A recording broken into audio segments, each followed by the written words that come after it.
మన నాయకులు జగన్మోహన్ రెడ్డి గారు కూడా ఇదే చెప్పారు, పేర్లన్నీ రాసుకోండి, రేపు వచ్చేది మన ప్రభుత్వమే, తప్పకుండా 1కి 2 తిరిగిస్తాం. నేను కూడా ఈ మాట చెప్తా ఉంటా, కానీ నన్ను ఎవరు నమ్మటంలా. లేదు మీరు మంచోళ్ళు, మీరు చేయలేరు అక్కడి పనులు అంటారు. లేదు బాబు రాజకీయం మారింది, నేను చేస్తాను. అబ్బాయి మీరు కుదరదండి, మీరు మంచోళ్ళు, ఇలాంటి పనులు మీరు చేయలేరు. సరే ఒకసారి నేను మాట ఇస్తే మాట మీద నిలబెడతానా అన్న. అదైతే మాట మీద మీరు నిలబెడతారు, అలాగే మాట ఇస్తుందా, తప్పకుండా చేస్తా.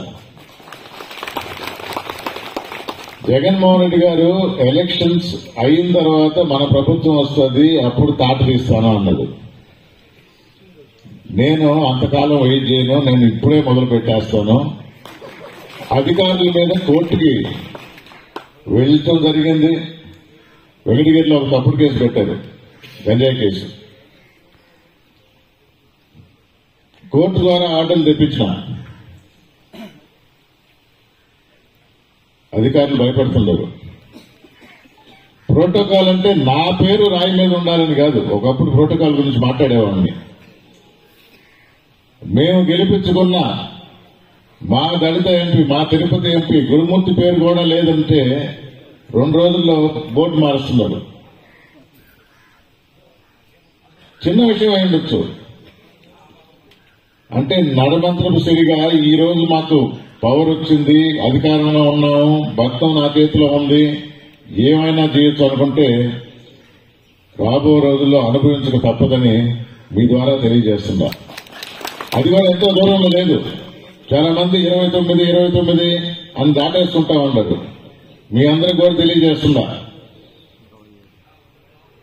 నేను మాట చెప్తే విషయం తెలుసుకొని చెప్తా. 27లోనే ఎలక్షన్లు, 2 సంవత్సరాల్లోనే ఎలక్షన్లు. ఎలక్షన్లో గెలిచేది వైఎస్ఆర్ కాంగ్రెస్ పార్టీ, మళ్లీ ముఖ్యమంత్రిగా జగన్మోహన్ రెడ్డి గారు. మీ అందరికీ తెలుసు, నాయకులుగా మీరు కోరుకోవచ్చు, కానీ ప్రజల్లో ఆల్రెడీ ఆ ప్రభుత్వ వ్యతిరేకం వచ్చేసింది. మనం ప్రభుత్వంలో ఉన్నప్పుడు ఒక రకంగా జగన్మోహన్ రెడ్డి గారి విలువ తెలియలా. అదే ప్రజలు ఇప్పుడు అంటున్నారు ఆయన దేవుడయ్యా అని.